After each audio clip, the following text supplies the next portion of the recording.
ನೋಡಿ ಮತ್ತೆ 3 ಸೀಟಿ ಕೂಗಿಸ್ಕೊಂಡಿದೆ, ಚೆನ್ನಾಗಿ ಬೆಂದಿದೆ. Simple recipe. ಹಾಯ್ ಫ್ರೆಂಡ್ಸ್, ನಮಸ್ತೆ ಎಲ್ರಿಗೂ. Welcome to Akash kitchen.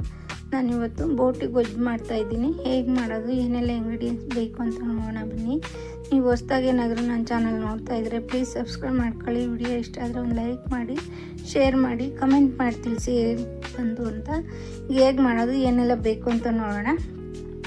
ನೋಡಿ, ಇಲ್ಲಿ ನಾನು ಕ್ಲೀನಾಗಿ ಬೋಟಿನ ತೊಳೆದ್ಬಿಟ್ಟು ಒಂದು ಕುಕ್ಕರಿಗೆ ಸೇರಿಸ್ಕೊತಾ ಇದ್ದೀನಿ.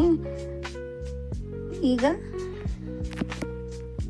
ಬಿಸಿನೀರಲ್ಲಿ ಉಪ್ಪು ಮತ್ತು ಅರಿಶಿನ ಹಾಕಿ ಕ್ಲೀನಾಗಿ ತೊಳೆದು ಇಟ್ಕೊಂಡಿದ್ದೀನಿ ನಾನು. ಇವಾಗ ಅದು ಕುಕ್ಕರಿಗೆ ಸೇರಿಸ್ಕೊಂಡಿದ್ದೀನಿ. ಇದು ಒಂದು ಬೋಟಿ ಫುಲ್ಲು ಇದೆ. ಇದಕ್ಕೆ ಇವಾಗ ಉಪ್ಪು ಮತ್ತು ಖಾರದ ಪುಡಿ,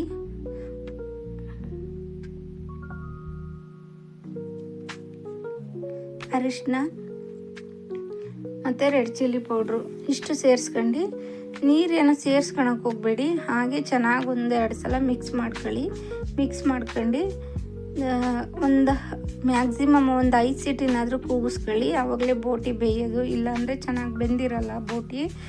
ನೋಡಿ, ನಾನು ನೀರೇನೋ ಸೇರಿಸ್ಕೊತಾ ಇಲ್ಲ. ಹಾಗೆ ಇದರಲ್ಲಿ ಬೋಟಿಲಿ ನೀರಿನ ಅಂಶ ತುಂಬ ಇರುತ್ತೆ, ಹಂಗಾಗಿ ನಾನು ನೀರು ಸೇರಿಸ್ಕೊಂಡಿಲ್ಲ. ಇವಾಗ ಚೆನ್ನಾಗೆ ಮಿಕ್ಸ್ ಮಾಡ್ಕೊತೀನಿ ಇದನ್ನು. ನೋಡಿ, ಈ ರೀತಿ ಚೆನ್ನಾಗೆ ಮಿಕ್ಸ್ ಮಾಡ್ಕೊತೀನಿ. ಈಗ ಕುಕ್ಕರ್ ಕ್ಲೋಸ್ ಮಾಡ್ಕೊಂಡು ಮ್ಯಾಕ್ಸಿಮಮ್ ಒಂದು 5 ಸೀಟಿ ನಾನು ಬರಲಿ. ಇದು ನೋಡಿ, ಕ್ಲೋಸ್ ಮಾಡ್ಕೊಂಡಿದ್ದೀನಿ. ನೋಡಿ, ಇವಾಗ ಬೆಂದಿದೆ. 5 ಸೀಟಿ ಬಂದಿತ್ತು. ಓಪನ್ ಮಾಡಿ ನೋಡ್ತಿದ್ದೀನಿ. ನಾನು ನೀರೇನು ಸೇರಿಸ್ಕೊಂಡಿಲ್ಲ. ನೋಡಿ ನೀರು ಎಷ್ಟೊಂದಿದೆ ಅಂತ.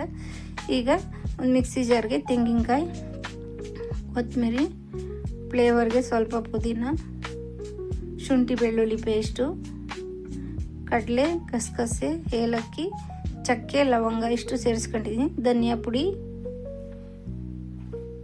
2 ಸ್ಪೂನ್ ಧನಿಯಾ ಪುಡಿ, 2 ಸ್ಪೂನ್ ಖಾರದ ಪುಡಿ ಇಲ್ಲಿ ಕಾಶ್ಮೀರಿ ಚಿಲ್ಲಿ ಪೌಡ್ರ್. ಇದು ಖಾರ ಇಲ್ಲ, ಸೊ ಅದಕ್ಕೆ ಹಂಗಾಗಿ 2 ಸ್ಪೂನ್ ಸೇರಿಸ್ಕೊಂಡಿದ್ದೀನಿ. ಇವಾಗ ಇದು ನುಣ್ಣಗೆ ಪೇಸ್ಟ್ ಮಾಡ್ಕೊಂಬಂದಿದ್ದೀನಿ.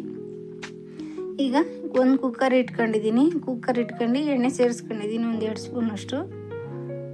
ಎಣ್ಣೆ ಬಿಸಿಯಾಗಿದೆ. ಇವಾಗ ಈರುಳ್ಳಿ ಸೇರಿಸ್ಕೊತಾ ಇದ್ದೀನಿ. ಈರುಳ್ಳಿ ಸೇರಿಸ್ಕೊಂಡು ಈರುಳ್ಳಿನೂ ಸ್ವಲ್ಪ ಚೆನ್ನಾಗಿ ಫ್ರೈ ಆಗಲಿ. ಈಗ ಟೊಮೊಟೊ ಸೇರಿಸ್ಕೊತೀನಿ. 1 ಟೊಮೊಟೊ ಕಟ್ ಮಾಡಿ ಇಟ್ಕೊಂಡಿದ್ದೆ. ಟೊಮೊಟೊ ಜಾಸ್ತಿ ಹಾಕೋಣದು ಬೇಡ, ಒಂದಾದರೆ ಸಾಕು. 1 ಟೊಮೊಟೊ ಸೇರಿಸ್ಕೊಂಡಿದ್ದೀನಿ. ಇದನ್ನು ಚೆನ್ನಾಗಿ ಫ್ರೈ ಮಾಡ್ಕೊತೀನಿ. ಈಗ ನಾವು ರುಬ್ಕೊಂಬಂದಿರೋ ಮಸಾಲೆ, ಆ ಮಸಾಲೆನ ಸೇರಿಸ್ಕೊಂಡು ಚೆನ್ನಾಗಿ ಫ್ರೈ ಮಾಡ್ಕೊತೀನಿ. ಮಸಾಲೆ ನಾವೇನು ಫ್ರೈ ಮಾಡ್ಕೊಂಡಿಲ್ಲ, ಹಸಿ ಮಸಾಲೆ, ಹಂಗಾಗಿ ಹಸಿ ಸ್ಮೆಲ್ ಹೋಗೋವರೆಗೂ ಚೆನ್ನಾಗಿ ಸ್ವಲ್ಪ ಫ್ರೈ ಮಾಡ್ಕೊಳ್ಳಿ.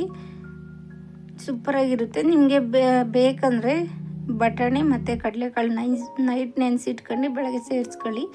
ಇದ್ರ ಜೊತೆಗೆ ಬಾಳೆಕಾಯಿ ಕೂಡ ಆ್ಯಡ್ ಮಾಡ್ಕೊಬೋದು. ಸೂಪರಾಗಿರುತ್ತೆ. ನೋಡಿ, ಸ್ವಲ್ಪ ಮಿಕ್ಸಿ ಜಾರಲ್ಲಿ ಉಳ್ಕೊಂಡಿತ್ತಲ್ಲ ಮಸಾಲೆಗೆ ನೀರು ಸೇರಿಸ್ಕೊಂಡು ಆ ಮಸಾಲೆನೂ ಸೇರಿಸ್ಕೊಂಡು ಚೆನ್ನಾಗಿ ಫ್ರೈ ಮಾಡ್ಕೊತೀನಿ. ಹಸಿ ಸ್ಮೆಲ್ ಹೋಗೋವರೆಗೂ ಚೆನ್ನಾಗಿ ಫ್ರೈ ಆಗಲಿ. ಇದು ನನ್ನ ಬೋಟಿ ಇಲ್ಲಿ ಉಳಿದಿತ್ತಲ್ಲ ನೀರು, ಆ ನೀರನ್ನ ಸ್ವಲ್ಪ ಸೈಡ್ಗೆ ಎತ್ತಿಕೊಂಡಿದ್ದೆ, ನಾನು ಸೋಸ್ಕೊಂಡು ಕ್ಲೀನಾಗಿ. ನೋಡಿ, ಇವಾಗ ನಮ್ಮ ಬೋಟಿ ಸೇರಿಸ್ಕೊಂಡು ಸ್ವಲ್ಪ ಚೆನ್ನಾಗಿ ಇದನ್ನು ಅಷ್ಟೇ ಮಿಕ್ಸ್ ಮಾಡ್ಕೊತೀನಿ.